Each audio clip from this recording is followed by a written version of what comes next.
Fellow viewers, good afternoon. Thank you for joining us on this episode of the Citizens Chat Show. Well, 60 years after our independence as a country, we convene to discuss the aspect of decolonization. Are we actually independent?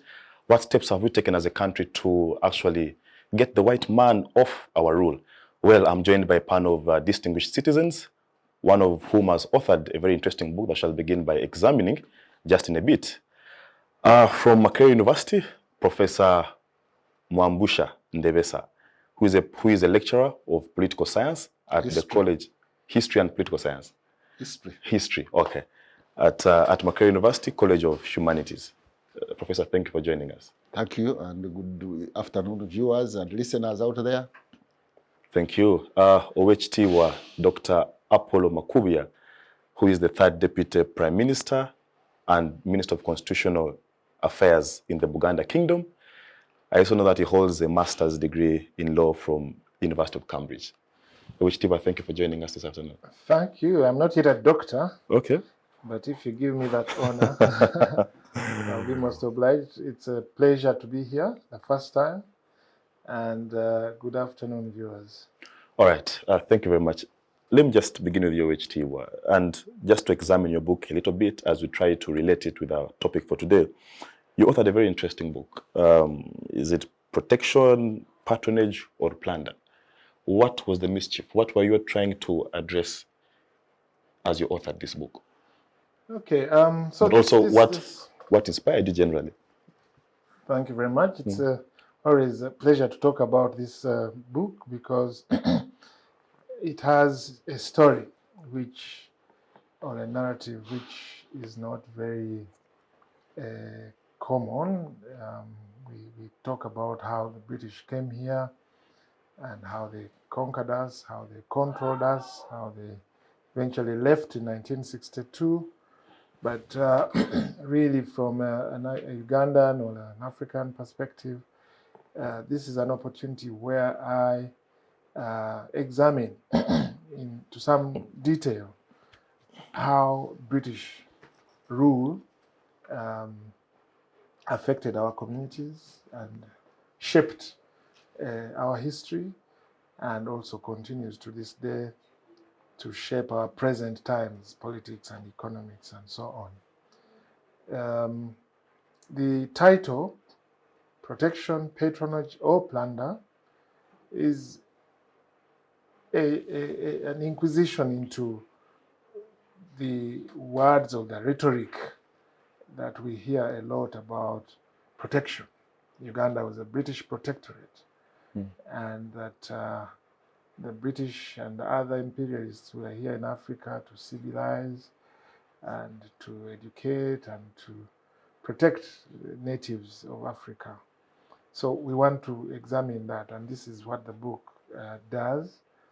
It also talks about patronage, because patronage is a hegemony that was created, British patronage, and established a hierarchy, a hegemony that serves or continues to serve interests of the colonial masters as opposed to the colonized peoples.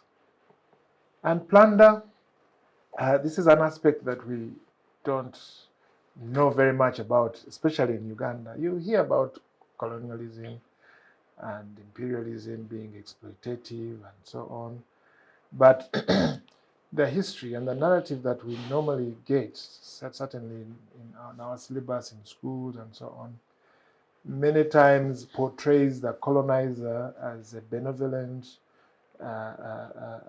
entity who came here to help natives, who in fact uplifted them from this backwardness and savagery kind of behavior to more civilized and Europeanized or Anglicized or even Christianized communities. So, but the reality is that colonialism engendered plunder of resources. It engendered autocratic rule, authoritarian rule, and democratic rule, if you want, takeover or control of resources, without accountability to the public or the natives. And so it was undemocratic, it was corrupt, it was repressive. And so these are the aspects that we address in the book. And like I said, when you read the history, many times it's a history that is influenced by Eurocentric kind of ideology or purview. And there are people who have written history here in Uganda, Ugandans, Professor Karugire, Professor Chiwanuka, Professor Mutiwa, and others. The difference between my book and the books that I have talked about, Lunigo and others, is that for the first time I had access to original material out of the UK archives in the National Archive of Great Britain. And I was able to access raw data on what transpired when the British were here, their thinking, their methods, and the kind of atrocities that we had never known about. And so you asked about what was the inspiration. The inspiration is about creation. I'm not a historian in a classical sense. I am a lawyer, but one who is interested in understanding the history. Because today you hear about the instability that we have, the kind of crisis that we have in governance, in our politics, in our economics. Those have roots and the foundations. So it's important to understand those roots and the foundations and to see how they affect our present circumstances and how we need to address some of the aspects of our nation as we stand today. All right, thank you, HT. Professor, let me just come to you. When you examine, as someone who has taken time to appreciate our history, when you examine the 68 years of colonial rule, would you describe them the same way HT describes it? Could you use those exact three words? Thank you, and I would like to credit Owek for having penned down this book, which has contributed to the general debate of history of Uganda. And as he has pointed out, he had the privilege to access the archives in London, which some of us have never accessed. And I think that's a valuable literature that can be part and parcel of the debate about the colonization and how it shaped Uganda. Now, about the title, normally authors or publishers, they will look for titles that will attract people to read or to buy or to read. And in them, you sometimes find exaggeration. So there might be some exaggerations in that textbook, which you may not find inside, or part of it are inside the book. But I want to associate myself with the question of doubting protection. Definitely, colonialism wouldn't be colonialism if it had come to protect us. Protect us from who? On the other question of patronage, I think they practice patronage like we are seeing here today. It's more or less like a continuation. But on the question of plunder, possibly we could have substituted it with another less stinging word, like maybe exploitation, because plunder would sometimes imply that they just came and took everything they wanted to take without investment. No doubt, of course, whatever we got was incidental. I think he mentions it in his book. Whatever we gained, but there was investment. For their own good, like capitalists. When the capitalists set up an enterprise, even a pharmaceutical company, it's not because they want to cure you. In fact, they would wish you would fall sick and come and buy their medicine. Nevertheless, when you buy medicine there, it helps you. Yeah. So there was investment. For example, before they even took root in Uganda, as far back as 1901, the British had invested in a railway line and infrastructure all the way from Mombasa to Kisumu It was supposed to be Uganda Railway. And by that time, actually, all the territory west of the Western Rift Valley was Uganda. So they invested. It was unlike colonialism, like say the earlier form of colonialism, which was called mercantilism, when they went, say, to Australia or the Americas, and they were getting gold, silver, and all those things. Here there was some kind of investment. Later on, the railway line proceeded up to, during the colonial period, up to Kasese, to northern Uganda. You are talking about the airport, Entebbe Airport. You are talking about Makerere University, Makerere College, whatever you want to call it. Although at a later time, like 1950s, the investment that the British were doing in Uganda were actually part of our money that was being saved from London, and they were just bringing it back. But the initial one was investment. And therefore, finally, if we go to the debate, it is a paradox. You know, a paradox is something that is so confusing that it looks to be taking this direction when it is the other direction. The paradox is the colonial penetration, especially capital penetration, lead to underdevelopment or not? Yes and no at the same time. For example, if we were to compare Buganda, which was heavily penetrated, Buganda region or central region here, with all those investments we have talked about, economic infrastructure, social infrastructure, how would you compare it with Karamoja, which did not get enough capital penetration? How would you compare the people in Ituri Forest, the Pijimis, who did not have much capital penetration, and those areas where there was capital penetration, like Lubumbashi or Kinshasa? It is a very big debate because, for example, today, as we talk, the central region, Kampala region, which they started, the poverty levels, when you look at the poverty map of Uganda, is around 3%. So they tell us. But in Karamoja is about 60%. So that is a debate. Of course, underdevelopment is a distortion. There are those who have clearly, especially with the dependency school, I am bringing something which may not be for the general public, but there are those who had theorized that underdevelopment doesn't mean no development. It actually means distorting the development process, not that there is absence of development. So that is why I am looking at that issue of plunder. Yes, they exploited, no doubt about that. It wouldn't be colonialism if it was not exploiting. But at the same time, there are certain what we call productive forces that they introduced, like education, like the rail infrastructure, like the train the airport, and other infrastructure. Later on, even this power, although they are not the ones who, it is not their money, it was their money that they had deducted, which they brought back. Nevertheless, they brought back. We have got these Africans today who take the money and don't even bring it back. So it creates a dilemma and a paradox. You get the paradox? Would capital penetrate?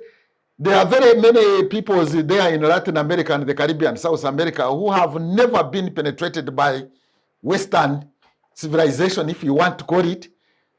Are they any better than those who have experienced penetration? But then the penetration brings about distortions. I think the challenge that we should be addressing today, one, yes, his book, like pointing out those plunder and the things and exploitation.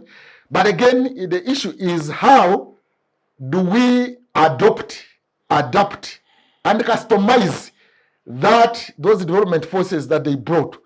Because there are other countries that were equally colonized, like the Tigers, like India, even Japan to a certain extent, they went there, but they customized it, they adopted that technology, those forces, and then did very well. The problem here is that the distortion that came with colonialism, now we are using distortion of the school of underdevelopment. We have remained in it and have failed to customize and adapt so that we graft Western technology, because even them, they took our technology and adapted it to themselves, because most of the technology developed here in Egypt. Some people think that Egyptian civilization was even Arab civilization. No, those were Africans in Egypt. But the Europeans who took it, they adapted it, customized it, and went ahead. The challenge here is that we are adopting without adapting and without customizing, so that, like the Japanese, what they have done, or some of the Southeast Asian countries that they have done, they call it grafting Western technology onto a foundation that is theirs. But here, we have brought Western technology and then uprooted ourselves, and that is why we still have this very big challenge where we are underdeveloped politically, underdeveloped economically, and you could even say culturally we are underdeveloped because we are neither here and nor there. We are uprooted, as some author said, but we are not transplanted. We are just hanging in the air, and we are saying we are in the globalization. But globalization, what have we contributed to globalization? Good question. Owek, Professor has forced us to debate the issue of plunder. I don't know, was this choice of word inspired by, for example, the 1938 trade ordinance that limited Africans from trading from the city center 10 square miles from the city center? Or was it inspired by, for example, the cotton ordinance that, created regulations? So perhaps you would want to justify to the viewers the plunder question. Was it actually plunder? Or you would have preferred a softer word like Professor is proposing? Yeah. So, first of all, thank you, Professor, for your acknowledgement and commendation of the book. I want to recommend it to your students as well. It's a good word. So that they get the interpretation notwithstanding. Side of the story. And you raise many interesting points, not just plunder, but this whole paradox of were we not colonized, would we be better off? All those societies that were not colonized, Ethiopia, Liberia, and maybe to a lesser extent Karamoja, as you say, are they any better off than others which were, penetrated, to use your words? And I will tackle the paradox question shortly. But before that, I don't know why Professor is being a bit shy in calling a spade, because there was plunder, not just here in Uganda, but in the Congo, but in South Africa, India, and many other places. I don't know why we should feel, shy about it. The railway that was sponsored to extract goods from the hinterland to the west wasn't built or constructed for the benefit of the natives or to develop the natives or whatever. It was a means of evacuating resources, nothing else.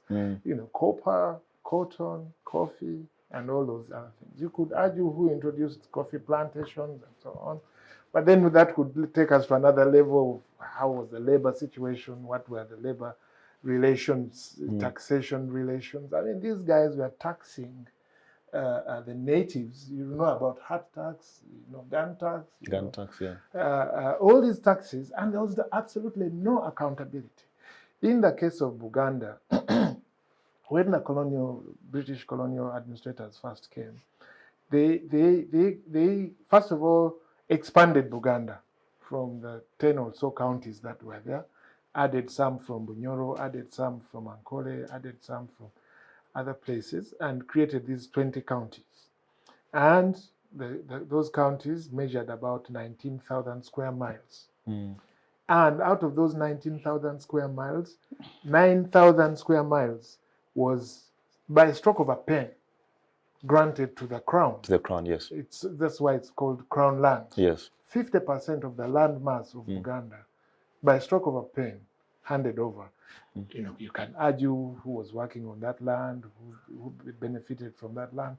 But if that is not plunder, I don't know what it is. No, but it was crown land in the sense that it was state land. It was which state? It was the crown. The colonial state. Meaning that it was the crown that was controlling it. It was actually the governor who used to now distribute it, to collect whatever there was to be collected. But the point is really, in simple terms, you come to a place, you divide the land in half, you take away half of it, and then you allocate other pieces, 350 to the Kabaka, 8,000 to the chiefs, Kabaka's wife, things like that. So for me, you can call it exploitation, but I think it is plunder. Okay, could you examine the aspect that the 9,000 square miles were said to be not under the ownership of anyone? I think No, they were controlled that was the by... narrative that they used, that this 9,000 square miles had no owner, apparently. No, it is a state land. It was owned by the state. That's why it was crown land. No, before it became crown land, who did it belong to? Of course, there was no private land. In the case of Buganda, all the land belonged to the Kabaka. No, who held it in trust of the people. Exactly. It was not private property. Exactly, it wasn't private. It was state property. So, but we can go a bit deeper than that, Mr. Kidega. You should, and I hope that Professor knows about the rights to minerals, for example, and how the colonial authorities controlled minerals and mines, and how the common, there was no representation, there was no parliament, there was no anyone that they could account to that out of Kilembe we've extracted so many metric tons of copper or cobalt. So even when LegCo came later on, it wasn't a body for accountability. In fact, the people who were representing Africans, the first Africans and so on, they were appointees, and they stayed there at the sufferance of the governor, at his wishes. And it took so many years. The first Africans in LegCo, I think, came in 1950, in the 50s. In 40s, I think 40s. I think late 1940s. So there was taxation, no representation. I'm sure you know about what that means. There was control of resources, land, forced labor, and also extraction of resources. Now that could have been under guise. Somebody can say we set up a British or Imperial British East African Company, but this was a private vehicle to extract. But that one was just here for only 2 years. Yeah, it was. I'm just giving an example of how. I mean, they could have set up tea estates or coffee estates or whatever estates. But the whole point, and to understand this, you need to read what Lugard wrote in his book, The Dual Mandate. Have you heard of that book? I've read it. The Dual Mandate. So Captain Lugard, or Lord Lugard as he later became, mentioned that the British colonial enterprise was essentially to serve two objectives. One was the civilizing mission, civilizing the natives and so on, through Christianity and indirect rule and so on. But the second one, and he wasn't shy about it, it was to serve to the material needs, interests of the British Empire. Okay. Now, how do you serve the needs of course, by exploiting labor, by accessing raw materials, by creating markets for Britain and its industries, and so on. So the net effect, and there's a way in which at some point Professor agrees that it was plunder, but he says I call it exploitation. The word is too harsh, but that's the reality. That's the reality. But let's talk about the paradox, which he raises, and I think I can add on an analogy to the paradox. Yes. If when a human being is feeding a cow, and you are feeding it very well, even when you are milking it, you are feeding it. Yes. Yes. Is the cow benefiting? Yes, it is benefiting in the sense that it is even feeding very well.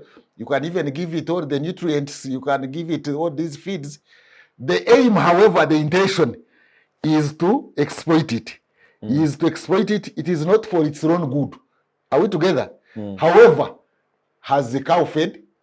It has fed. Similarly, that's why I'm saying that what they brought, for example, take the example of, it is even said man evolved here in Uganda.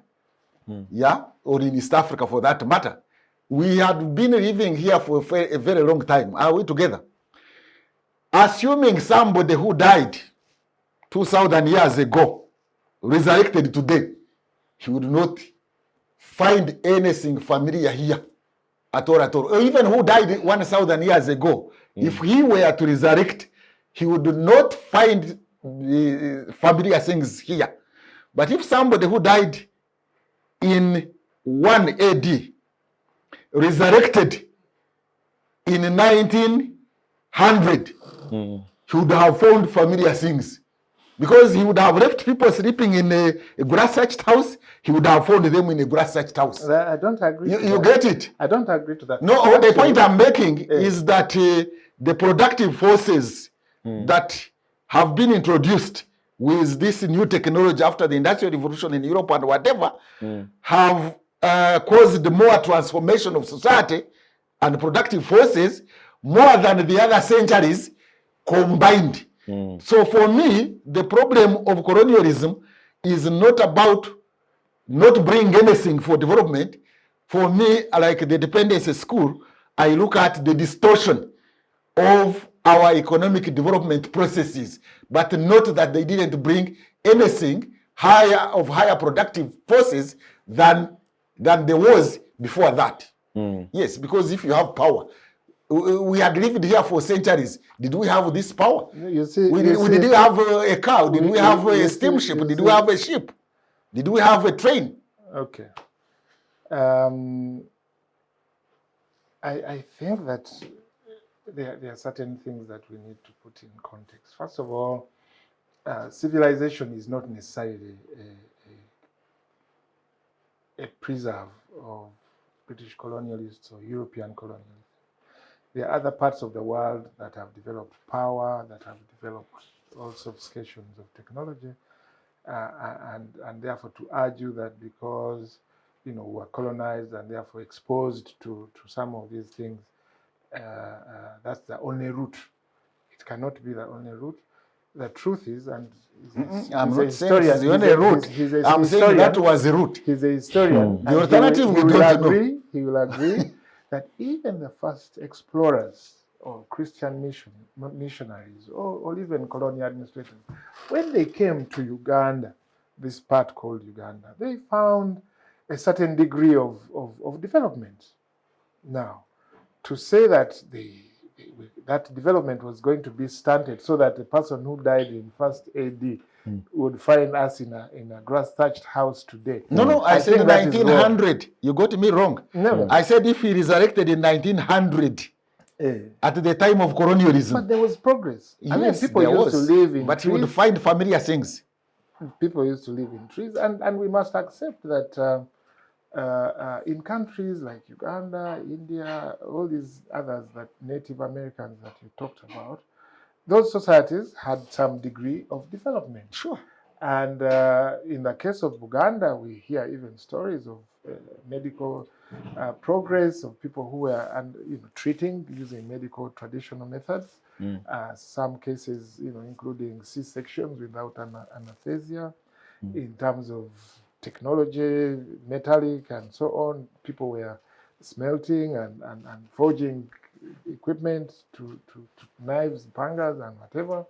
So it can even be argued that the intervention of the colonial order not only distorted, but disrupted and dismantled many of those processes that were here.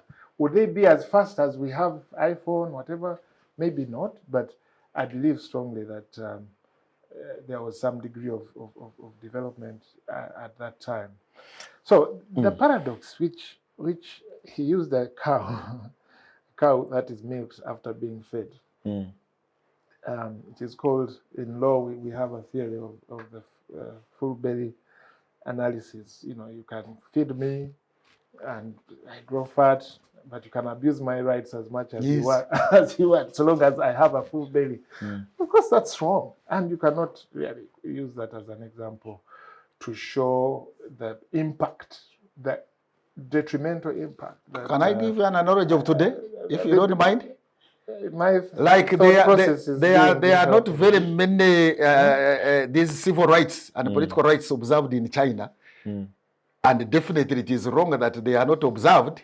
But at the same time, you cannot discount that China has lifted many millions of people out of poverty in a few decades under that separation, or nonetheless. I mean, these are contradictions in life. They are paradoxes in life.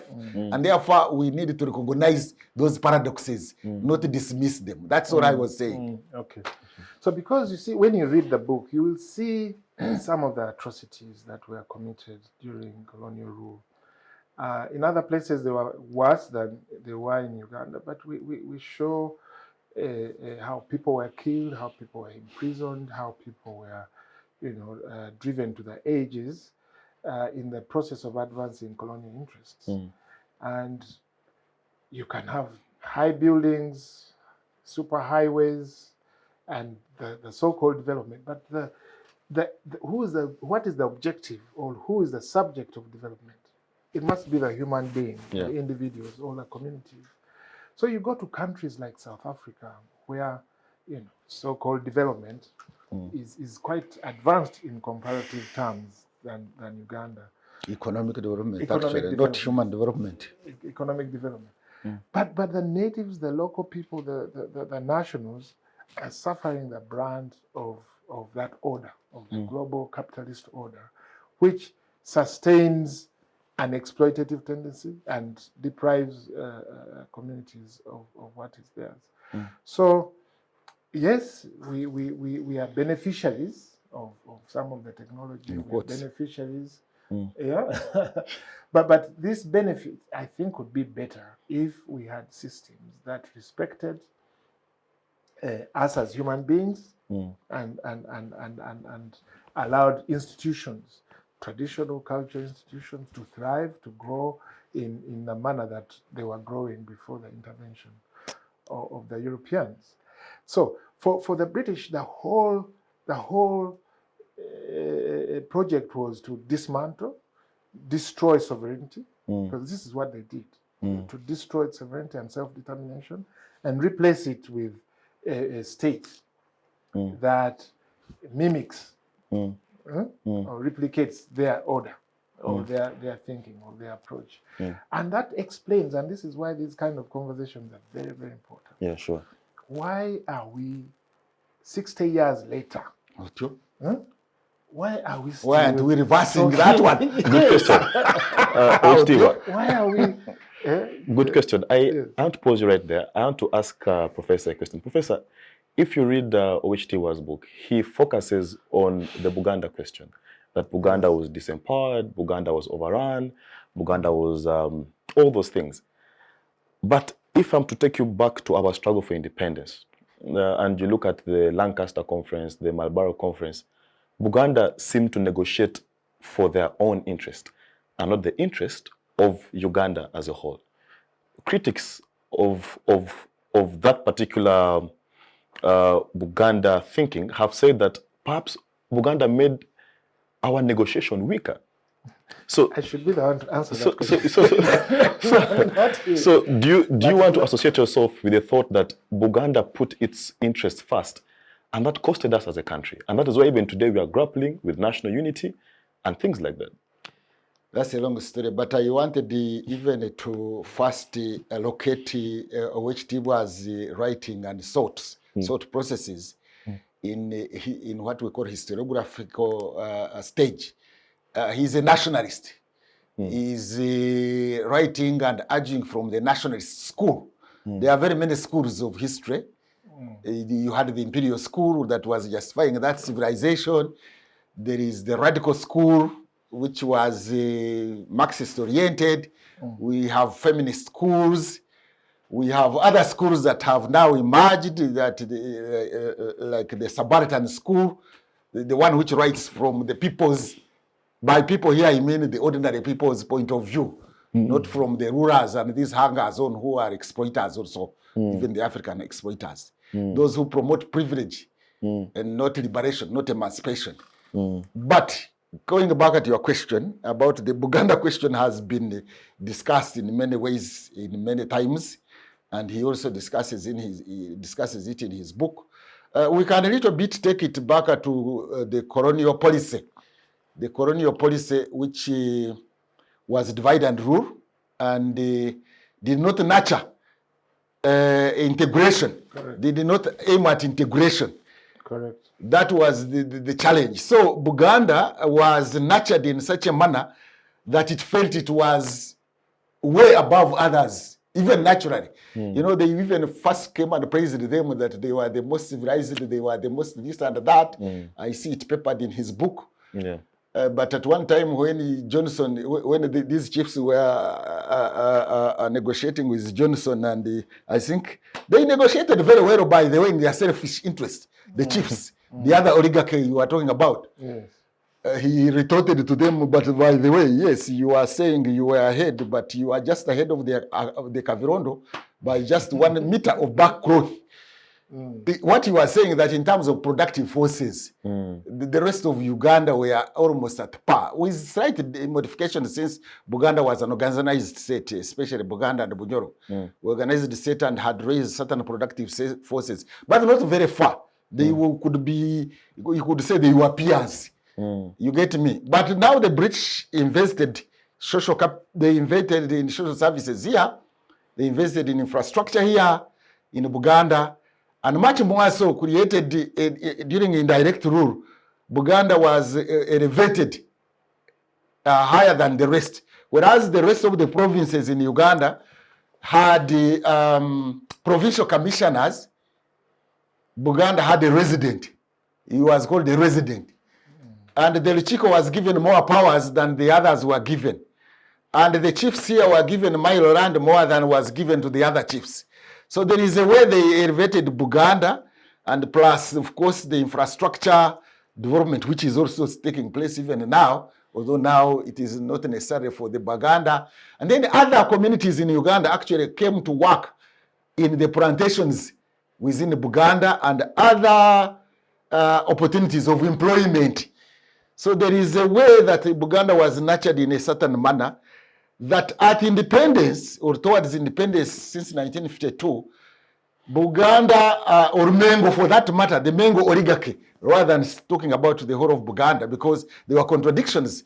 There were Buganda, of course, who were opposed to Mengo, especially those of the Roman Catholic Church, the bench one, who had been marginalized. But the Mengo that doesn't take them away from Buganda. They are part of Buganda, they but may be opposed, but they are people. But I'm saying that the mind or the voice of Buganda and Mengo are not necessarily one and the same. Because there was tell me one country where there is one voice for everybody. There was an oligarchy in Mengo representing that oligarchy, and which increasingly towards independence now did not want to be part of Uganda.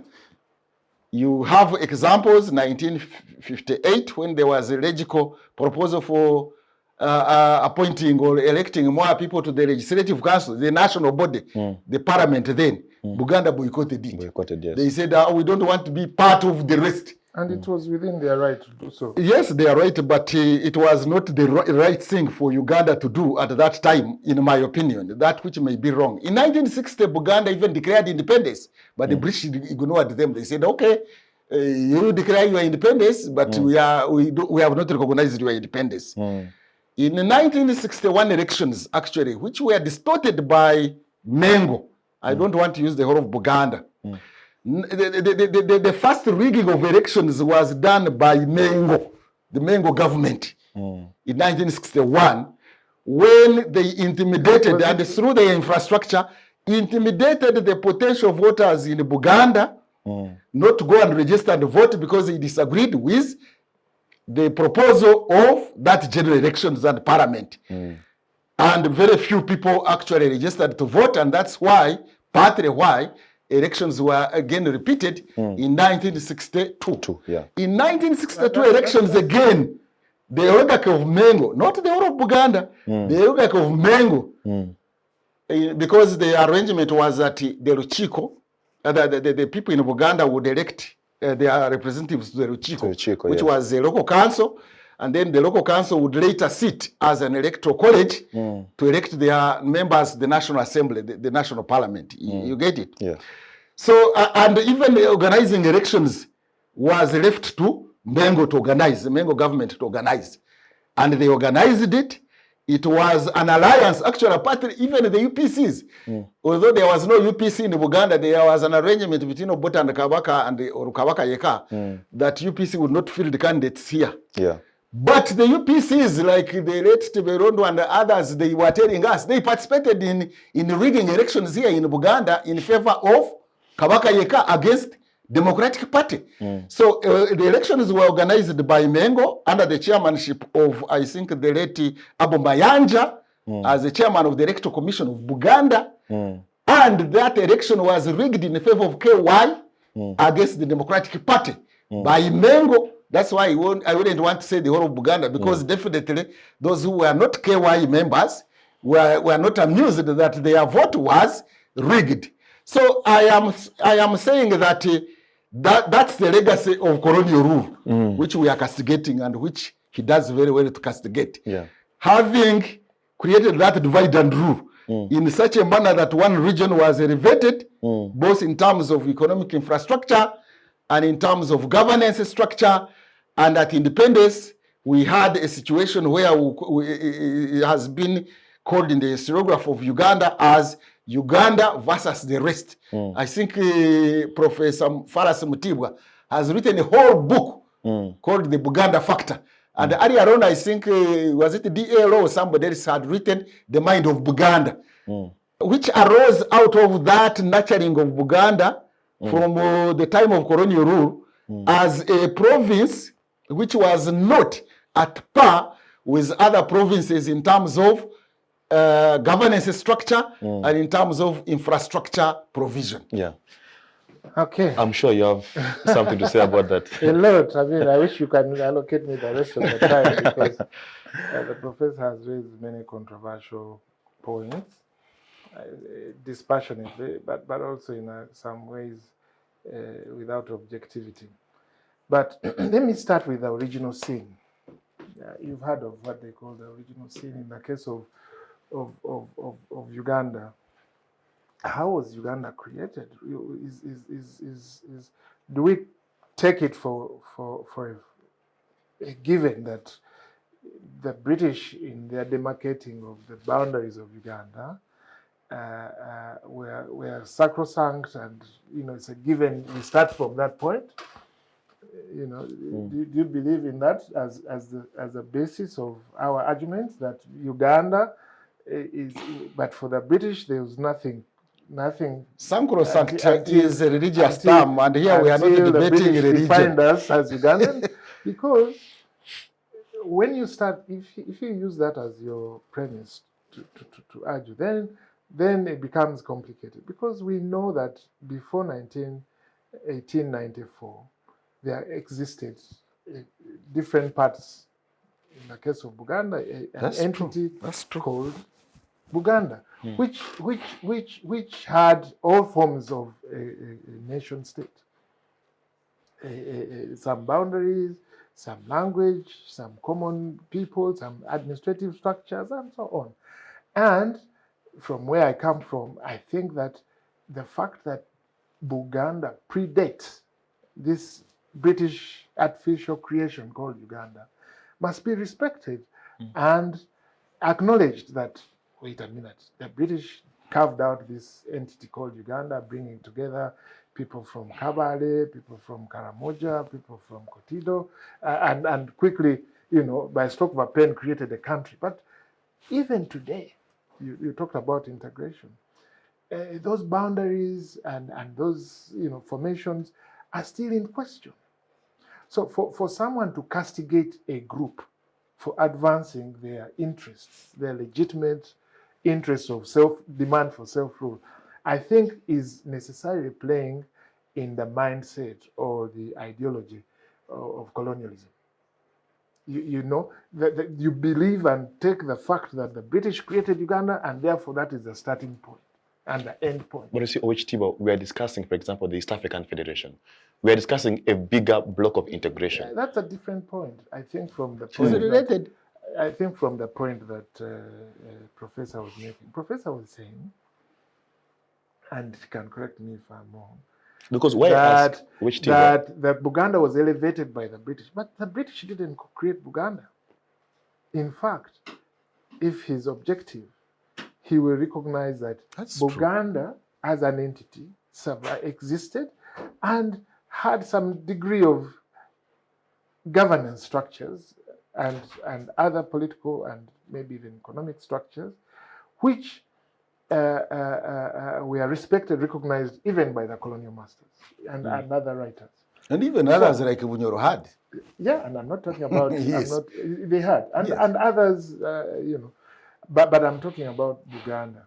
So for him to repeat his argument that, Buganda shouldn't have advanced its interest as an entity in a new Africa, maybe, and some people can question, would we have been better off as independent unit as a country? Would it have been possible? It would not have been possible. But it was possible for other countries. If you look at Rwanda, Lesotho, Swaziland, and so on, Switzerland, they are small entities, but they have managed to keep their sovereignty. Rwanda, in Buganda, we have a population of over 7 million people. In Rwanda, I think it's about the same population. No, they are about 11. They are now about 11. We are bigger in population than many African countries, bigger countries, including Libya and maybe Zambia, and so on. So I think that to dismiss Buganda's attempt to acquire independence, I would have opportunity to respond to that one. Necessarily plays in the colonial mindset that this thing that I've created for you must exist, must work. Help me understand something. Whether you like it or not. Help me understand something. The British were in fact advancing for an East African federation. Yeah, but for what reason? Which we are actually in the process of trying to achieve right now. Yeah, but actually, Buganda rejected that one. Yes, actually. It did. Buganda did reject. Reason, and for good reason. You see, it's different if I come to you and we negotiate. We negotiate a marriage. I mean, of course, yeah. If I approach somebody and you're negotiating a marriage, it's different from a forced marriage. This was a forced marriage, and the way that British wanted East Africa to operate, because they wanted a bigger territory and a common, it was because they didn't have the resources to manage each three different entities. They wanted to create one union. It would have been a bigger market, easier to administer, and so on. They were not creating it because it was the best for the natives of that area. So that is why, and you see why Buganda refused or rejected. They knew what had happened in Rhodesia. You know that story.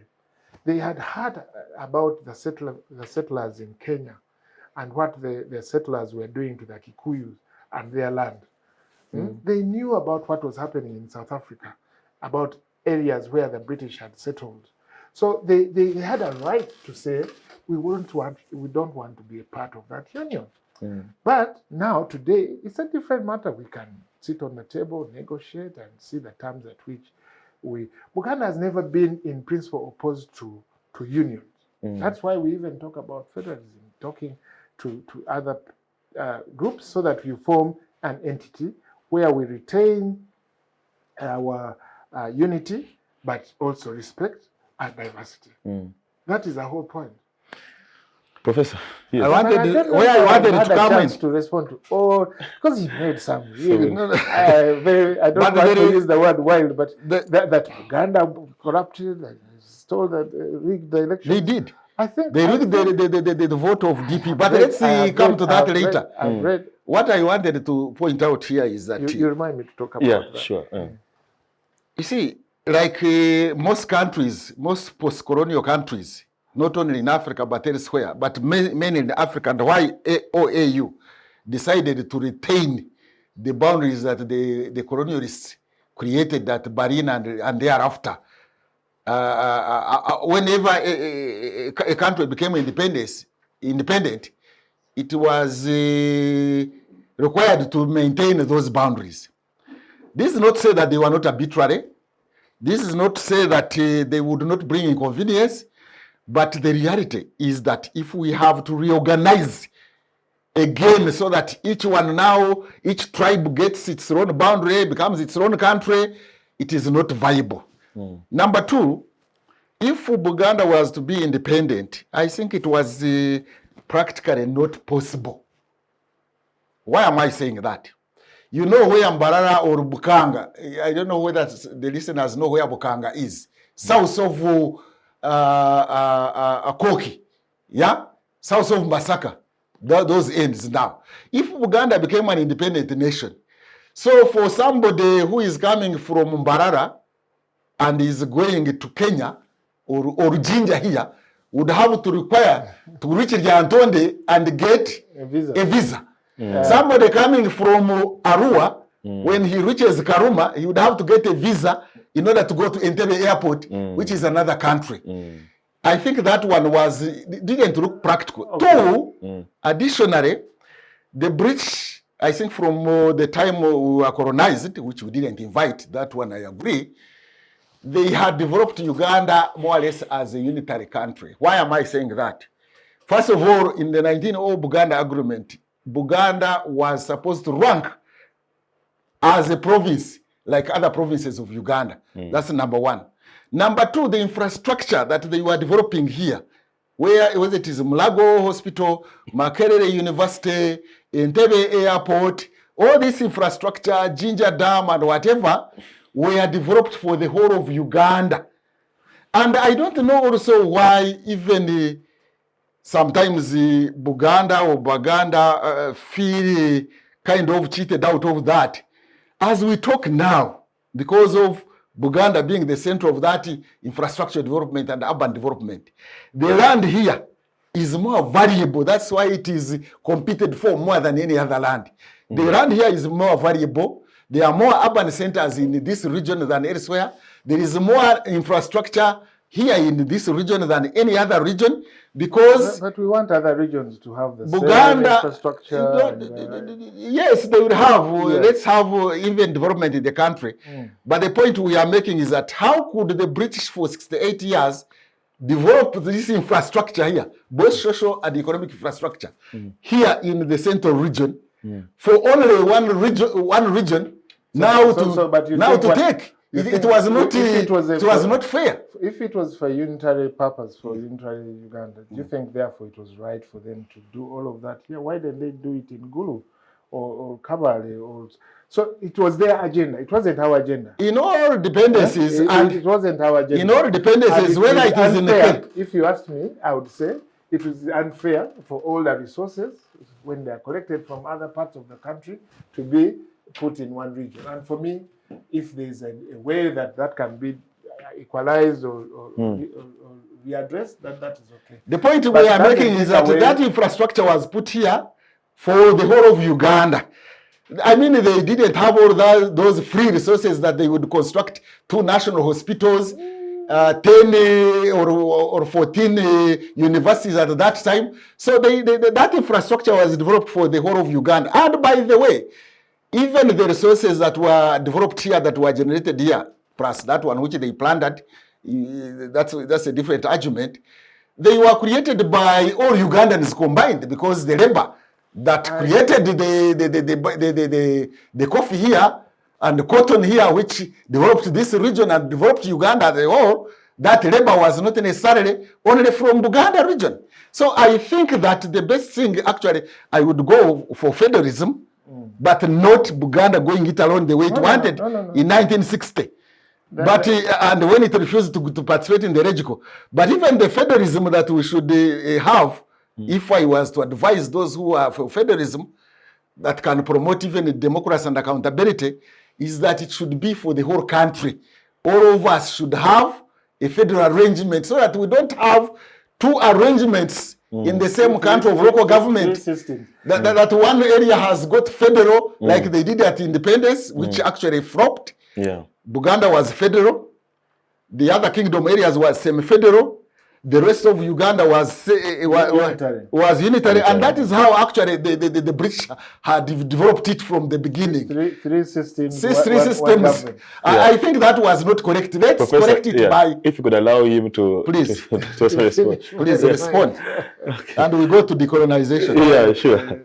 Thank you very much. There are so many things that Professor has raised, and I don't know which one to start with. But the idea where we agree with him, at least maybe let me start there, is that we should have a federal structure that extends to everyone in the country, and this has been our position since this whole new constitutional making process started. The other three systems, one country, was bound to collapse. Yeah. It wasn't it collapsed. It was discriminative, and it collapsed. And it is having problems, the same problems in China with Hong Kong, in Kashmir and India. The problems there. Two countries. She's almost failing in the UK because UK although it's not officially federal. There is a setting which is federal. There's a devolution between those entities. So on that one, I agree. But many other points I disagree because... With facts? Yeah, with facts. You see, everything is in my book. And being in your book doesn't make it correct. You read it. Doesn't make it correct. I back it up. You can oppose it. You can contradict it. Fine. With your own literature or evidence. But let's start with what he said. Buganda or Mengo, for that matter, rigged elections in 1961. Who was organizing these elections? It was the protectorate government. Did Buganda support elections at that time? No. Did Buganda support elections in 1958? No. Were there reasons? Yes. Were those valid reasons? Maybe not for you, but for the people in Buganda, they were valid reasons. And it is within your democratic... was not for elections in 61. You can say that I may be wrong, but it is my constitutional duty, right, to participate in a process. I may say no, I may say no.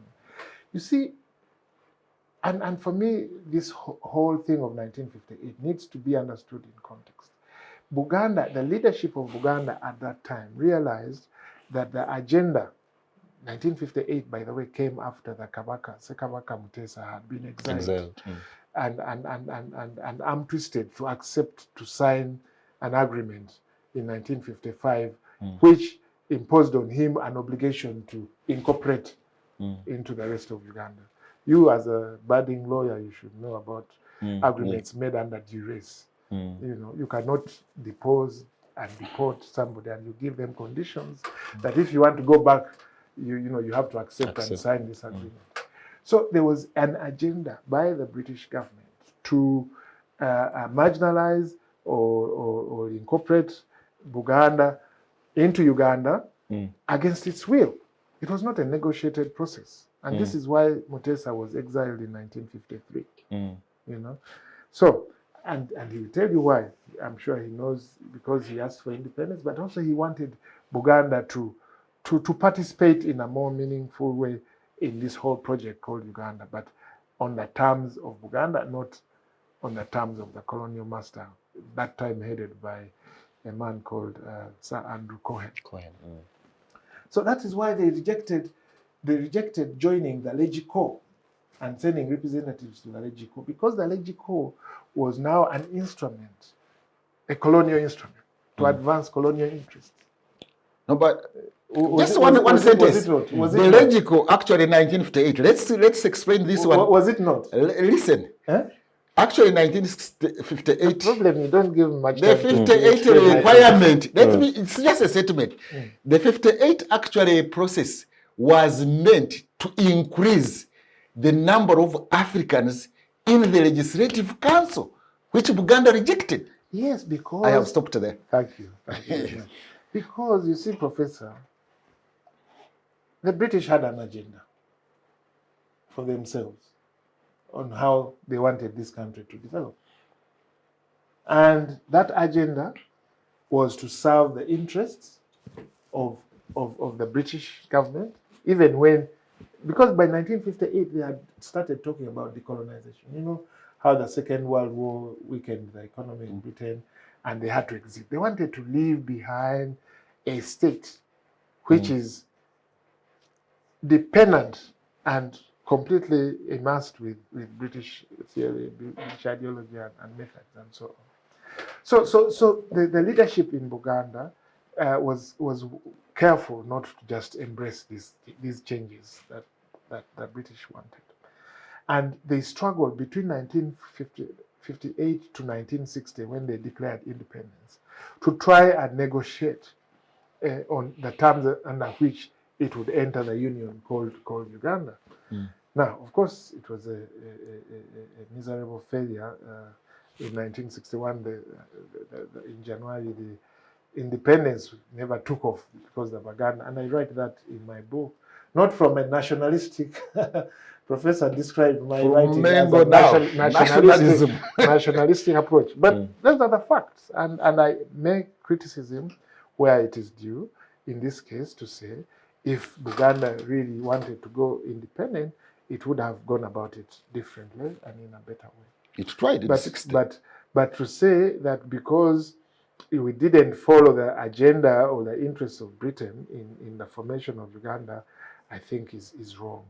Would it have been inconvenient to have Buganda in the middle of this, the rest of the country? Of course it would have been inconvenient, but we know countries that are surrounded by other countries in the world. Swaziland is one of them. Its borders are all surrounded by South Africa, and I believe Lesotho is the same. But somehow the Kingdom of Swaziland continues to operate, and there may be some inconveniences, but it can happen. It's possible. So the fact that Buganda, therefore, in 1961, the politics of the 1960s, especially between 1960 and 1962, must be understood in context. So for the longest time, the British government or Britain refused or denied any political activity. Formation of political parties, the first one started in 1954, and the activity 52. UNC. The UNC. Yeah, 19. So the formation of political parties, the operation of political activities, and so on were discouraged. In fact, that is, to use a lighter word, were opposed by the British.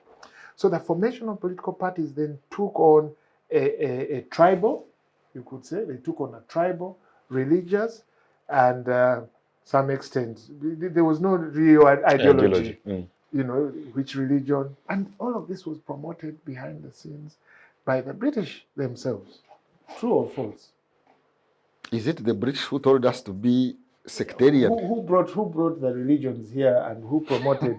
But is it them? Let me say, is it them? Is it them who are promoting? Is it them who asked you to use the word Kawaka Yeka? No. Is it them who asked? You ask him that question. That's a different question. Let me first answer his question. Do you know that the British promoted Protestants, the religion, as a state religion? That's true. And do you know, therefore, that the Protestants... De facto. Yes, de facto. Promoted a certain political structure, or political... when the political parties were formed, how those were influenced by the Church of England? True. Yeah. So no, I'm not making a value judgment. The point I am making is that the Protestant oligarchy in Mengo refused to merge with the rest of Uganda in 1961. Who was backing that? In 1961, 62, they accepted. Who was backing that oligarchy? Owek, I will give you some more time after our break. Yes. I will allow you to complete your point. But for now, our time is fast spent. Let's take just a short commercial break and see you slightly after this. The Citizens Chatroom happens every Friday at 2 p.m. on Civic Space TV Online on Facebook and YouTube. We invite you to be part of this conversation. Civic Space TV, freedom always. We'll be back.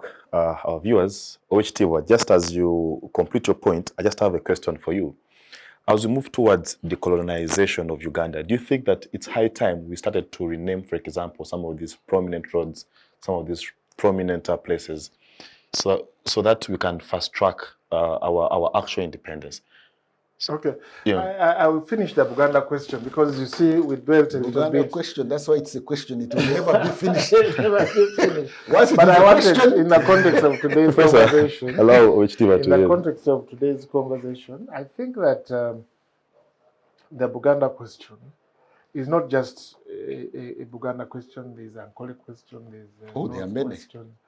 There's all sorts of questions. The But- Eastern question, but the to Karamoja understand question. Buganda's viewpoint and standpoint from a historical perspective, needs for one to understand where the forces that drove the resistance to the Ugandan project, arose and what they were intended to achieve, and that. In order for us to find a country that is, at peace with each other, and you talked about the problem of integration, the challenges.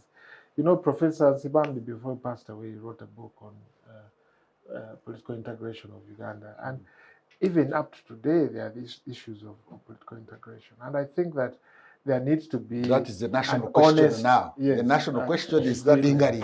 Exactly. Yes. We agree on that. We need to understand each other. We need to listen, to engage more on these subjects, as opposed to assume or presume that there is one entity that is already at peace, and it's work in progress. Which takes me to the question of decolonization. See, decolonization can be understood by different people in different ways. To the British, decolonization meant, lifting or lowering the flag of the Union Jack, packing up their bags and going back to London, if I may use the kind of word or place.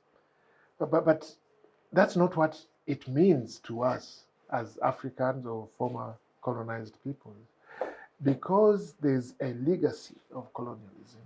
In the case of Uganda, that was constructed for over 68 years. The country was built on a colonial legacy, a legacy that also was racist, segregative, and exploitative.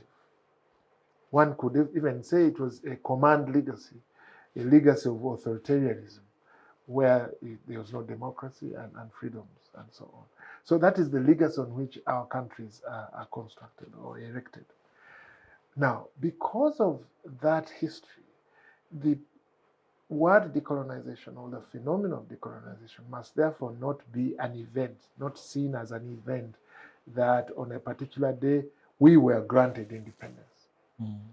So even the phraseology of being granted independence negates the struggles and the resistance that we know happened to fight back The those Bataka forces, parties and all those things. forces.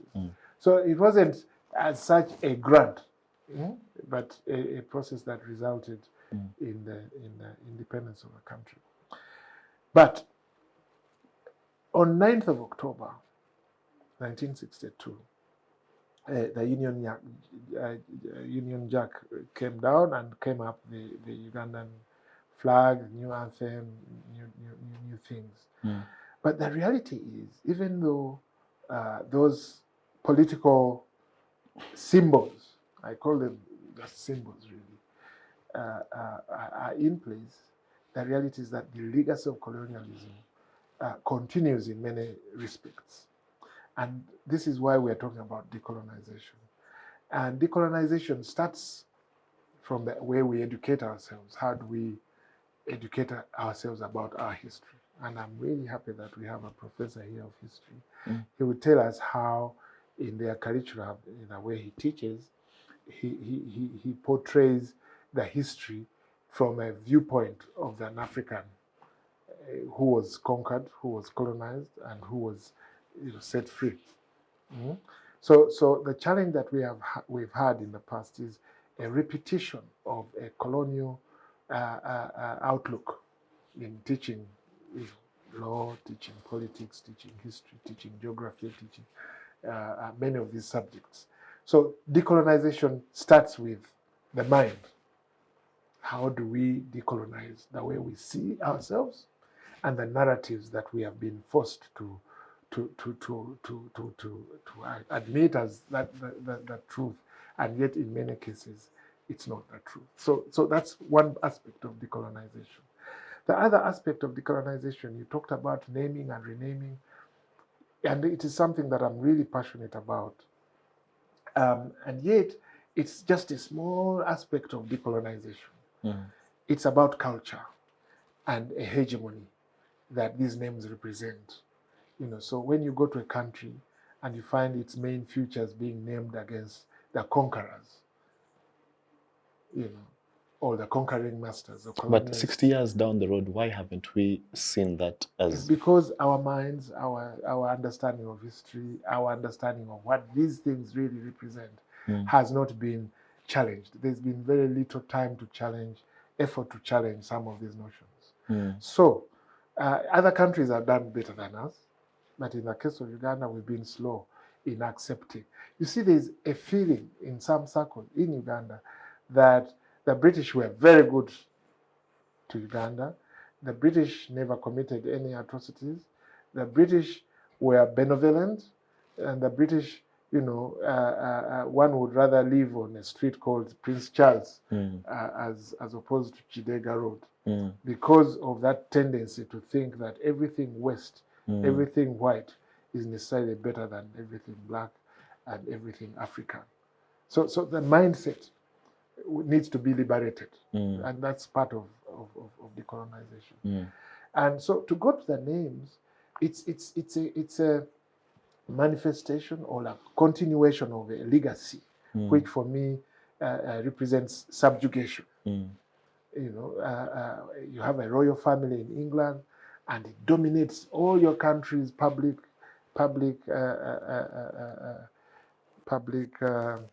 futures, roads, mountains, National rivers, national parks. There's a way in which it necessarily promotes that hegemony of colonial hegemony and suppresses the hegemony or the nationalism of a country. And that is why I'm not just opposed to something being white or European named in Uganda. I'm particularly opposed to celebrating or glorifying names of characters or figures that were responsible for atrocities, and for whom we have no reason to celebrate. Would you like to relate that to what we saw happening when Her Majesty the Queen passed on? The way African leaders were invited to go and participate in the burial, and the way they were treated, I think we are still stuck in that. Because you see, I talked about colonialism was racist and also classy, divide different communities and segregative. And there's a way in which it continued. We could see that in Europe this last time when the Queen passed away. But the point I'm making is that we need to reflect. Do we want to celebrate Lugard the way we celebrate him today on our streets, in our parks? There's a Lugard, and yet we know Lugard to have been responsible for many atrocities that today would amount to crimes against humanity. No, we don't.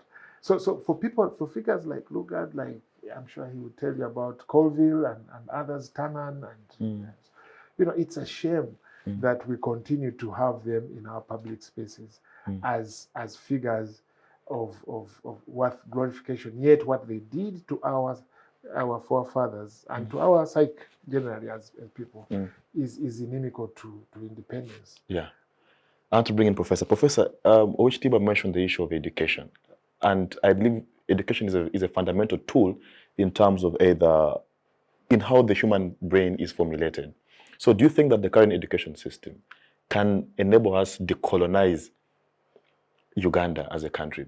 What is taught from the preliminary level? Do you think it is pro colonialism, or I don't know? Let me state from here that actually the process of decolonizing the syllabus and education has not started or is not going to start because we are saying it here. It started way back. Those of you who did literature, even as way back as the 1960s, we had started seeing this Ngugi wa Thiong'o, James Ngugi by then, not yet even Ngugi wa Thiong'o, that's why he changed his name. By Albert Chinua Achebe, decided to be Chinua Achebe and all that. When you look at the syllabus of literature, it was Africanized, or attempts to Africanize were very much there.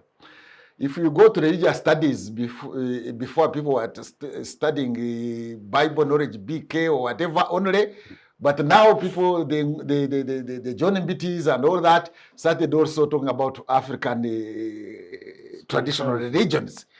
And that was a process of decolonizing. The history syllabus in the past, people used to teach only Europe and things like that.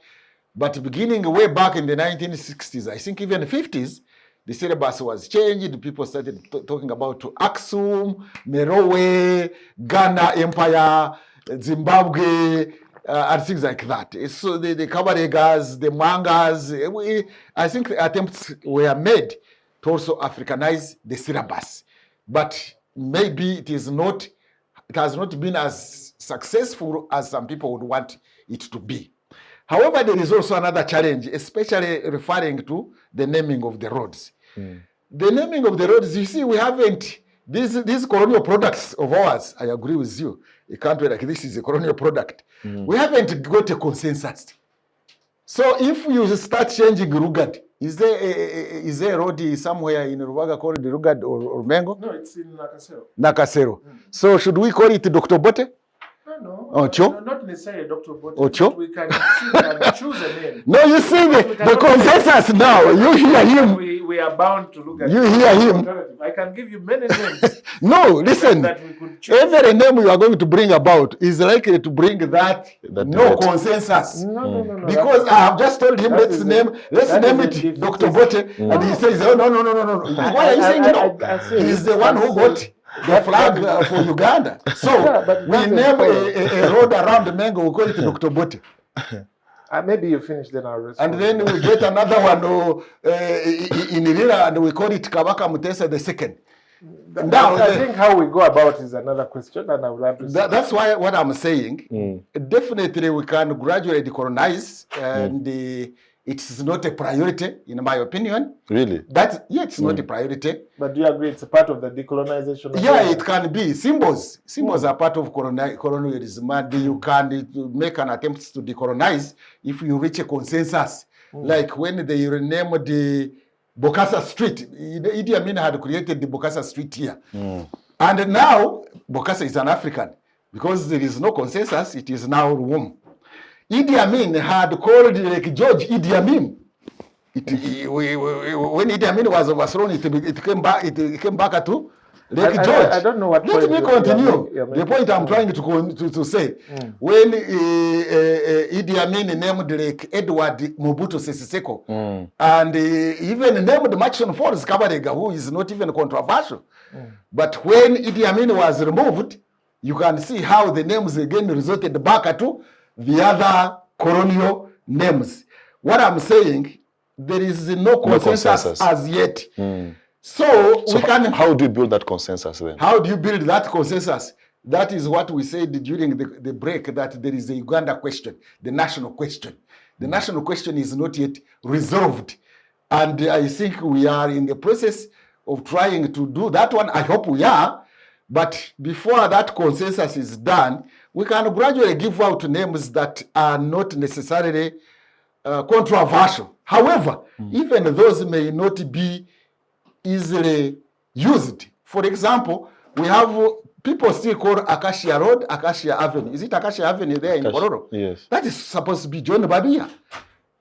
Yeah? Yes. Officially it is John Babia. That is but we still call it Acacia.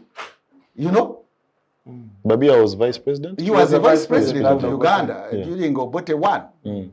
Now, you see, we can easily change the names and then we bring about controversies, which would be embarrassing and would cause us more trouble even.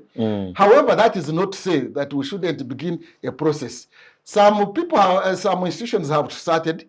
If you go to Makerere now, they have built new facilities. No, before some buildings. Some new CTF. buildings. I The saw CTFs, Yusuf Furule, Frank Karimuzo. I think that is the way to go. In Civic. In Civic, when we have new buildings, new roads, definitely we shouldn't now start naming them Victoria and George and whatever. We should begin from there.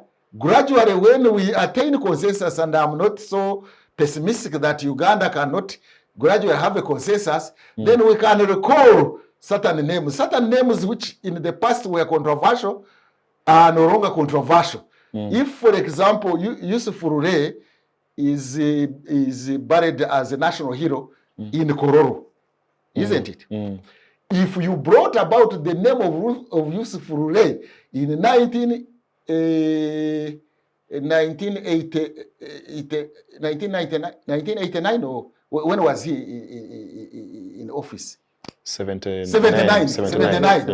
Yeah, when there was what for Rure and people were castigating Rure being a tribalist or whatever, but you can see the thing cooled down. So I think let's name the new roads, local names.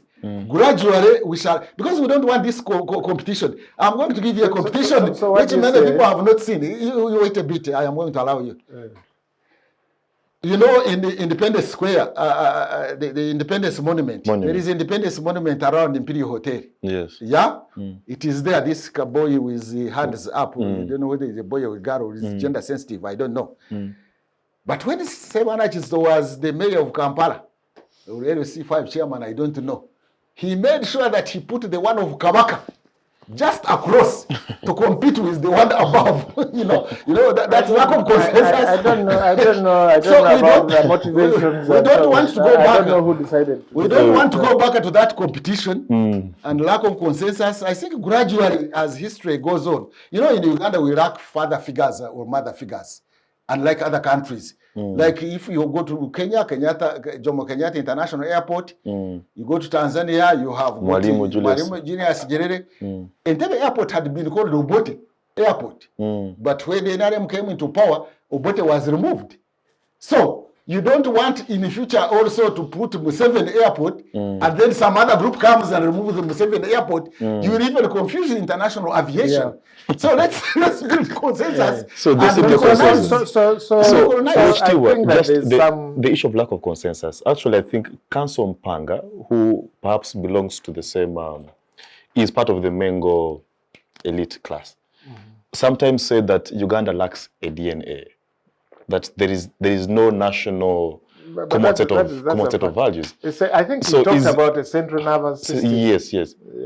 So are the arguments being made by professors that we lack a national consensus? I think that is a general given. I mean, we have been talking about that today. And we need to build it. And I think I mentioned that, Uganda must be a work in progress. And we must do everything we can to make sure that we develop this central nervous system and the DNA that applies to everybody, which respects diversity, but thinks about unity. Because you see, decolonization, some people think that, when you talk about decolonization, you want us to go back to the pre-colonial periods. We are in this space called Uganda. How do we make the most of it together to make sure that it's a country that's viable, that is unified, and we have a national kind of character, a national ethos. So I think on that one we don't disagree. We are on the same page. But the symbolism, a professor has just stopped short of castigating some of these figures because he fears that there may be no alternative. We can't find other names that we have common. And I disagree there because I think it is possible to find maybe not a father figure similar to Kenyatta or Nyerere, but other personalities. They may be even Ugandan or non-Ugandan, to whom, there's no controversy, to whom we can say they are a proper and deserved replacement of Henry Colville. Could you propose some? And Just offhand? And that process, I want to explain that, you see, when Amin went about his decolonization agenda, Amin had a different approach to this thing. Yes, he may have had the right thinking of decolonization, but by decree, he decreed overnight. I don't know whether he consulted anyone about, did he have all that time? about renaming. I don't know what process. Did Amin have all Was that it a consultative, inclusive process? No. And that is different from what we are proposing. We are proposing a process that allows different people from different parts of the country, educated, historians, politicians, to sit in a room and say, and other countries have done it. And we cannot be ashamed to promote and glorify our own, and instead of, celebrating people like Colville or Lugard. So that's my point. Just offhand, and that is why. What names would you propose, for example? You may. I can talk about Lukuya, for example. No, I can talk about Lukuya. He's a doctor. Oh. I can talk about Kiprotich. He's a person who has brought glory to our country. He deserves to be recognized in a prominent way, not in a way that we Dr. Lukuya of Ebola. And so on. So the names are there. The names are there. Okay. So, but the fear, and some people in KCCA especially have been fearing to challenge the notion of, see, when you remove this road, some people may be unhappy, but we must move away from that fear and address this issue. Some other people have argued, you see, when you remove these characters are part of our history, let's build new roads. But what is history if it's not something that is supposed to inform you? And if you're informed, why would you perpetuate injustices, slavery, colonialism, exploitation? Yeah. No, you cannot. So I think that we must be brave. Other countries have gone about this process. We don't need to start and throw away all European, but we can debate. Yeah. We can debate. Do we want healthcare bail to remain? Do we want to, because there are some Europeans who are here, like there's a famous Dr. Albert Cook. I don't have any problem. Or there's Mackay. Mackay was one of those Catholic. Was Catholic? Yeah, no, Protestant. Lauderdale. Those are not so controversial. But let's deal with these Colvilles and Lugards first, and then gradually we can find consensus on others. All right. I think Professor, yes. As you respond, of course, perhaps you could initiate the conversation of how are we dealing with neo-colonialism. For example, you look at our debt burden. Are we exactly still independent financially? Where we have never been. You've never been independent. So perhaps how can we divorce ourselves from the continued dependence that we have on the Western world? And perhaps maybe as you evaluate that, you could tell us whether the structural adjustment programs that we uptook in, I think, the 1980s was, for example, a mistake that we have to, go back and review. So I don't know, how do you go about with neo-colonialism? Let me start with the structural adjustment program, popularly known as SAPS. Introduced in Uganda in the 1980s, actually beginning with Obote 2 and through 7. We are now under, not under structured adjustment programs, we are supposed to be under development plans. The development plan 1, 2, we are going to 3. We are in 3 years. Number 3. Yeah. And therefore, let's not continue lamenting. I think neo-colonialism that is abound is partly due to maybe colonization of the mind, or the policies we have that are informed by the neoliberal theories or paradigm, if you want, the Washington consensus. And now we are talking about Beijing consensus. We are coming from Washington consensus to Beijing consensus. Where is Kampala consensus? Are we making inroads to make sure that at least we are also independent in terms of policy independence, or what they call policy sovereignty? I think we have allowed ourselves to remain in that one. I am going now to bring in myself and praise myself if you want. I happen to be, I'm the chairman of board governing board of Siatini, Uganda. That's an NGO dealing with issues of trade advocacy and whatever. And we have actually started a school. We call it the Equator School. And the aim of the Equator School is nothing but decolonizing policy thinking. And actually, we are calling upon people to come and meet every other certain time when we have resources, and we write down the notes and whatever. We are looking for alternative development path to development. What has happened in Africa generally, not only Uganda, is that the pendulum has been moving like this endlessly.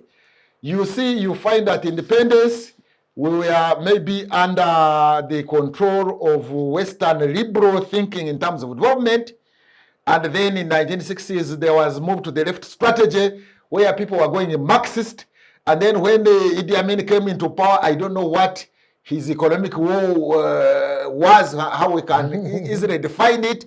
And then you find in 1980 again going capitalist. And then I have heard the president talking about again having moving away from the market back to the state. So why do we continue moving like a pendulum? Why don't we think about the Kampala consensus? It's not enough to say we are dismissing these EU people, we are dismissing these American people, but we are going to look for Russia and we are going to look for China. Why move from Washington consensus to Beijing consensus and not Kampala consensus? So we can address the question of neo-colonialism at that level of policy sovereignty, but we can also decolonize, or if you want, or de-neo-colonize our syllabus and write them in such a way that they look at challenges of Uganda, they look at challenges of East African community, and we try to address them at the intellectual level as well as the policy level. But quite often we pay lip service.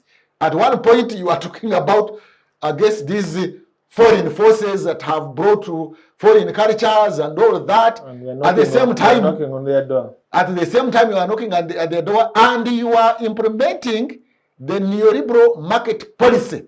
The market policy that we are implementing here, which some of us are opposed to because it is one of those neo-colonial controls. Which one is that? The free market policy? Yeah, the free market policy is Washington consensus. Now you are going to the road and silk consensus of Beijing. And one of these days, our airport might be taken away. Like almost some people cannot drive in the other Entebbe Express Highway because of costs. The worst thing to me, which I've been debating even publicly, is Mulago Hospital. I don't know whether in your research you did find out that Mulago Hospital, the new Mulago Hospital, was built using the funds that had been saved. There used to be something called price stabilization fund. That during the colonial period, when you sold your cotton or coffee, they deducted a certain amount so that when the prices come down, they would use that amount which was banked, unfortunately, in England and use it there. They would bring it back and top up so that the prices don't fluctuate a lot and discourage the farmers. Price stabilization fund. So when we were going to get independence, the British government decided that this price stabilization fund, which was deducted from the coffee sales of Uganda and cotton, we bring it back. How do we bring it back? They brought it back and and built some infrastructure like New Mulago, like this parliament. This parliament was built using our money, not their money, but it was that money which was brought back. Now, my father, let me use the example of my father, but to represent the other peasants, who is now 104 years old and has been growing coffee for the last, I don't know how many years. That money was deducted from them, by the British. It was brought back and constructed Mulago, New Mulago Hospital. Now you have done some little bit of renovation, and you are saying to go and be treated in Mulago, you must pay 8 million. Actually, not to be treated, to go to Mulago and give birth. So the grandson or great-grandson of my father who contributed to building Mulago, his great-granddaughter cannot deliver from Mulago. You just get Mulago and you say it is for only the rich. This hunger zone we see here in Kampala, that's unfair. Is that colonialism? We have our own colonial, decolonized minds here, and I can finish. I want to finish actually by, you said about which school I would belong to. I told you how he belongs to the national school. Me, I actually am more concerned not about those national schools. I'm now concerned about what we call the subalterns. I'm looking at doing research and studying the oppressed, the marginalized, the marginals, and how they can be brought on top, so that there is equality, there is inclusiveness. Not because we have a saying in my language, that MCO and yokuryane kurundarunda, that a hyena from your area eats you in a better way. My principle is that a hyena is a hyena. Whether it is from my home area or it is from Europe, it will eat me and I will become a meal and I will become feces. Yeah. So it doesn't matter whether exploiters are from outside, are from here, they are all exploiters. So we should look at emancipation now. Emancipation from oppression, whether it is from America, whether it is from Beijing, whether it is from Kampala. Owek, Yes. if I'm to summarize what Professor is saying, is that there is a new form of colonialism, and that now we have African leaders who are allies of the Western powers, the comprado bourgeoisie, who are actually aiding a new era of colonialism. Yeah, and that's a big challenge. I don't know, how do we deal with neo-colonialism? That's a big challenge. Takes me back to the question which you raised about, okay, we are here, 2022, we have a huge debt burden, we actually cannot finance National development. Our budget. We cannot finance our budget. We have to borrow. I think we are borrowing up to 50% or more. That's what they said, but More than 50%. more than that. And we have these shackles of debt. You cannot invest in a hospital. You cannot increase people's salaries. You cannot build new roads without handing, pushing out a begging bowl to the West. And that, for me, is a serious problem. And that explains why we need to understand colonialism and, therefore, decolonization. Because some people say, why are we even talking about things that happened 100 years ago? But that's where the problem starts. You need to understand how the system operates, works, and to put us in this situation before we can liberate ourselves. The truth is that as African countries who are granted independence, we've never really, political independence, we've never really been economically independent. Are we politically independent? I'm now talking about economics. I think we started with the politics, and we saw the influences. Under this Western-led globalization, yes, even we are not politically independent. You can see we are in some areas we are okay. We agree. So we need to understand how, so that we don't fall in the same trap with China, with Russia, with I don't know which forces. And I'm happy that Professor is part of that movement. To talk about how we can address issues of neo-colonialism and decolonization. You see, as a small country, Uganda, the way we are shaped, the way we are constructed, we can never really, in a global, in the forces that surround us, even if you talked about Kampala consensus or Nairobi consensus, we cannot, in the structures that we are in, achieve a Kampala consensus. By the way, Kampala consensus, even if we wanted it. Kampala consensus, I didn't mean Uganda. Okay. I meant, like we say, Washington consensus to represent the West, to have Kampala represent Africa, so that we decolonize so we have policies. The only way we can get ourselves out of this hole as Africans is to mobilize and work together, do more trade, inter-African trade, deal with these so-called borders and free flow of goods and services and people, deal with so that we create a market within ourselves. That's why, especially for you who are still youthful, this idea of the intercontinental free trade area is a big tool. We can finance our projects using our resources as Africa, because we are resource rich as a country, as a continent as well. So, but we are mismanaging And which now brings me to that point of the elite today, the political elite and the political class. To what extent are they conscious about these forces that surround us and influence what we do in our parliament? Because you see, for somebody to sit in Strasbourg and determine what you're going to do about your oil and your pipeline and your refinery, is a continuation, manifestation of who controls what, who calls the shots. They're able to do that because the order, the global capitalist order today favors and is in their control. So I don't want us to be here 60 years later talking about what we could have done, what Lugard did and didn't do. And for me, this is the whole idea of this kind of discussion, decolonization. How do we liberate ourselves from that legacy of colonialism? And Sayatini, the Continental Free Trade Area, and other efforts where Africans are conscious every waking day about these kind of forces and the need for us to unite to overcome that kind of oppression and exploitation. Wow, Professor, looking at the new wave of conflict in Africa, just our neighbors here in DRC, they've had an ending conflict in Goma. You look at Somalia, you look at Darfur in South Sudan. No, not South Sudan. That's north. Yeah, north, right? Yeah. So there are sentiments that say that some of these conflicts in Africa are neo-colonial inspired.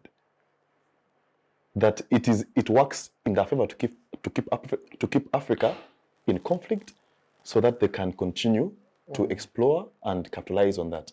Before he comes in, I'm sure he has many. There's a wrong view by some people when we talk about colonial injustices and colonial exploitation, that we do not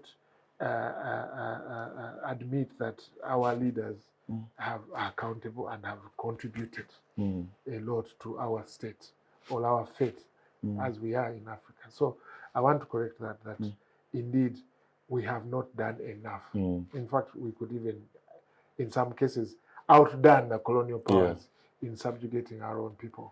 So that must be. So you agree with me that a hyena from your area can eat you in a bad way? Professor. Yes, I agree. Professor, I agree. But on another point is that the wars, the conflict, the instability, the civil wars, you cannot divorce those from our colonial past and how our countries were created and the borders and the differences between when you talk about Congo and Rwanda and Uganda and the M23, already you can see fingerprints of colonialism, at least historically. So maybe you can take it on from there. Yes, Professor, the conflict. The conflicts, I do agree that there are certain hegemonic forces. We call them hegemonic forces, forces from outside that might be taking advantage of our differences and confusing us more, or taking advantage and exploiting us. You have got, if we use the Great Lakes region, the hegemonic forces now competing for control, the outside ones now, outside Africa now. You have the Anglophone world, that is UK, USA. You have the French, they are trying to control that region. Or the Western world, if you want. But Russia is now interested. India is interested. China is interested. The Middle East is interested. That is why every year now, even now, is it next month, we are going to have something called the Russia-Africa. I think Russia-Africa Summit. To be held in Addis Ababa or something like that. We have had Japan-Africa Summit. We have had Africa, all African leaders. India. Like one time we were in Moscow. India, Africa, whatever. There are those forces, including the Middle East now, especially these fundamentalists. They are all interested in this region. However, those can be resisted if we put our houses in order within the region. Because we are the ones more or less creating conditions for these people to come in. And of course, we are faced with very many challenges. Nobody can say African challenges are easy to solve because we are a post-colonial product. But I think what we are lacking is good governance. Good governance is key. Because those who come to power do not want to leave power and do not want to share power. And that's where the problem comes in. I will give you an example of East African community. I'm an activist about East African integration process. But I'm disappointed by the East African leaders, both the council and the summit. The East African Community Secretariat came up with, about 12 years ago, it came up with a good governance protocol, a draft. The council, that is the ministers of East African Community, and the summit, who are the presidents, have refused to ratify it, to actualize it actually, so that there is a good governance protocol in which member state citizens can take their countries to the East African Court of Justice. Because they don't want to be held accountable by the citizens, they have refused to pass that good governance protocol. Is it that document, does it entail the provision for term limits? Is it the same document? It might be having some of those things. It is talking about transparency, accountability, rule of law, whatever, which the states, human rights, which the states don't want to be held accountable with. Because why come up? Why spend money? That document was written, I don't know who was even there. This Mutoro lady, what was she? Not Wabiomere, but who? Somebody else. It has been shelved. So the whole of this region is poorly governed. And the rulers, our rulers, don't want to be held accountable. Kiraso? Maybe Keraso, when she was still there. But it has been shelved. So as we try to integrate and to solve some of these challenges, including conflicts, individual countries should endeavor to have good governance, which among other things would have to be the rule of law, but also you would have to have inclusive, good sharing of public resources as well as power. But also we can do it at a transnational level, like East African Community. One of the functions of East African Community should be addressing conflicts. But addressing conflicts is not taking troops to Goma, like Kenya has done. Those troops, actually, I am afraid they may not do much. Because Kenya does not understand the intricacies of North Kivu. North Kivu intricacies are understood by Uganda, Kigali, Rwanda, and Burundi. It is Bujumbura, Kampala, and Kigali that know the intricacies there. And if they wanted to solve that problem of Goma, they will solve it. Kinshasa doesn't know a thing about what is happening in North Kivu. It does not. It can be assisted. So why don't we assist Kinshasa, in spite of its weaknesses, to resolve these problems, so that the whole of us, since we are Pan-Africanists and or we claim to be, let's not say that is a problem of Kinshasa. That's a problem of Congo to solve. I have had leaders say that. No. Since we are each other's brothers keepers in East African community, let's help Congo reduce that. But we cannot do that unless we have good governance, because Congo is going for elections. I don't know whether Eastern Congo will vote. Last time they didn't vote, by the way. So the question of good governance, Ochidibo has been talking about East Africa, African Common Market, free trade area. Free trade area needs also to be handled carefully. We might have a free trade area to market goods from outside Africa, or dominated by South Africa and Cairo, because they have something to market. Because we could end up marketing other people's goods. Why don't we also simultaneously handle the question of joint research? We need to have human capital development. Have research, have technology of our own, and we shall compete and we shall be respected by the international community. But are we investing our resources in developing of the human resource? That is not where much money goes. Much money goes into public sector governance for just consumption instead of administration, instead of you say we need governance, instead of good research. If you invested in research and development, and research by these days may not be so expensive, and it may not take a lot of time for a country to be a first world country, because all you need to do is just come up with a chip These computer chips, are they computer chips or whatever? You know, a young boy, there is this young boy in America, is it Zuckerberg? Zuckerberg. Do you know he's richer than the whole of East Africa combined? Yes. The GDP of the whole of East Africa combined is less than the turnover of Zuckerberg, that young boy. Yes. What if we had somebody from Uganda, Makerere or Nairobi or whatever, come up with certain chips or computer there is another computer technology? We can liberate ourselves and compete with these fellas. Yeah. That's what the Chinese have done. That's why they have G5 and America is scared. We need to invest where there is production. But what do we invest in Africa? We invest in administration, we invest in the big people, parliament, I don't know, executive, I don't know, RDCs, I don't know what and what. That is where we are concentrating. We are not only investing money there, we are investing our time instead of investing it in things that will build us so that we overcome neo-colonialism. As long as you are poor, as long as you are poor in technology, we are living in a knowledge age, aren't we? Thank you. The listeners there, they know we are living in a knowledge age, not stone age. Thank you. Now in a knowledge age, you cannot play around with administrative costs and costs. We have to invest in knowledge production. Thank you, Prof. Uchtiwa, as we conclude this show, the issue of governance that he has emphasized on, how would you describe Africa's democracy? People have said that Africa needs to define its own democracy, that as it stands, it appears to be a winner take all. And do you think that is perhaps the source of conflict, that because a winner takes all, then we are prone to conflict? You will propose federalism. Because democracy, the way we understand it, was something that was introduced very late in the times of colonial rule to African nations.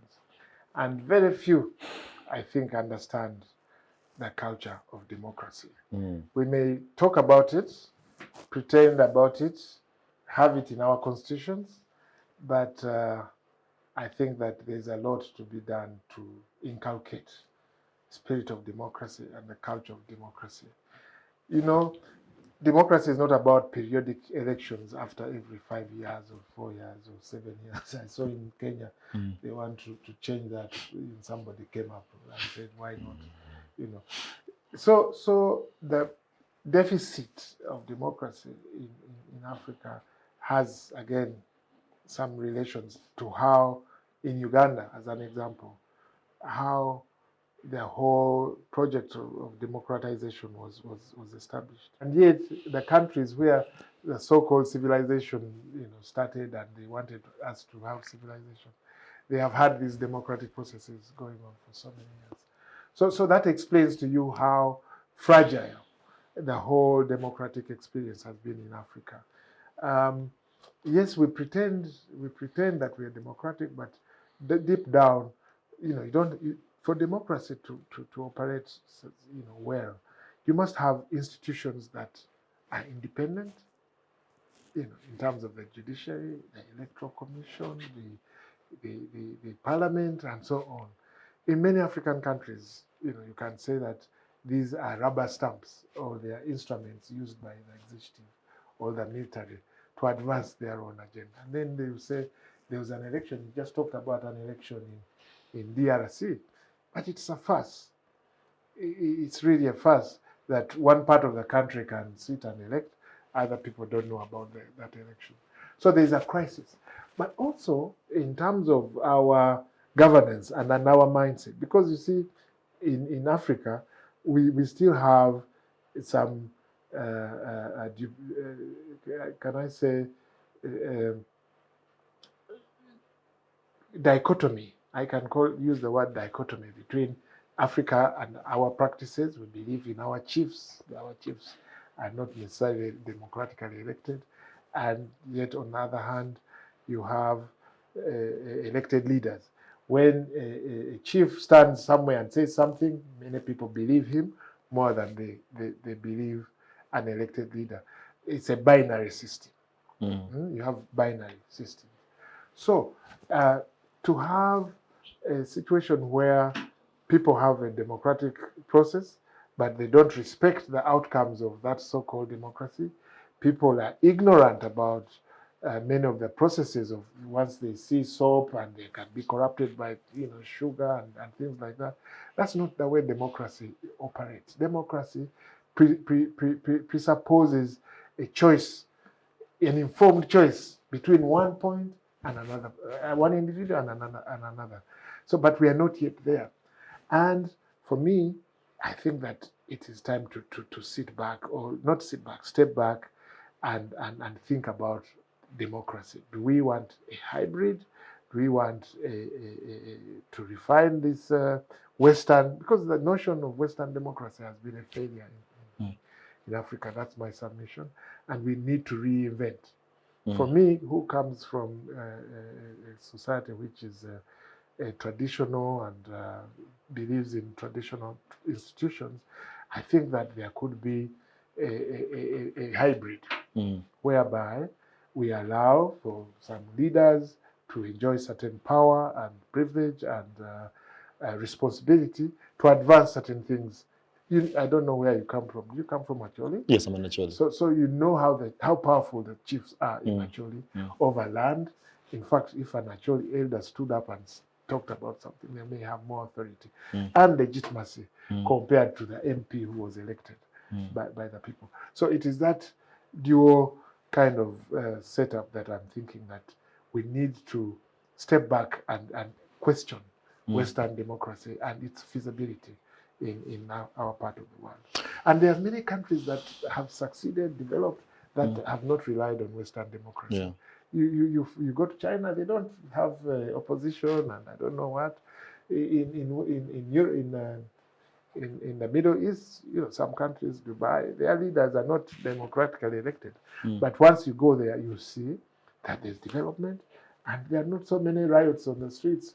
People throwing tantrums over different things. So the model needs to change. Need to be more Africanized for it to work, I think, better for us. All right, thank you. Gentlemen, our time is fast spent, but I'll give you just a minute each to give us your last words on the show. Professor, I'll begin with you, then I'll end with the HT1. My take is that we cannot live as islands or an island as Uganda. We are living in the era of globalization, and you cannot reverse globalization. It is here to stay. But the point here, which we have been belaboring since we started, I want to say, I had already said it, but let me repeat it by way of summary, is that whereas we are adopting, or we are borrowing systems, policies, whatever, from the global systems, we need to find ways of being creative and adapt them and customize them to the African conditions and contexts. The challenge we have been having is that we simply borrow. We borrow, for example, economic policies without adjusting them to our conditions, and we implement them and we fail. We borrow education systems, we don't customize them to our conditions. We just borrow them at the end, come and just put them here. But at the same time, we must also have our self-confidence that we are Africans and we are capable of doing something, so that we come out of this quagmire which we have remained in. But above all, we must address the question of good governance. Good governance is not necessarily democracy. We are not talking about necessarily democracy. Let's have even a good order in terms of technocracy. I mean, our technical people, let them be given space to plan very well.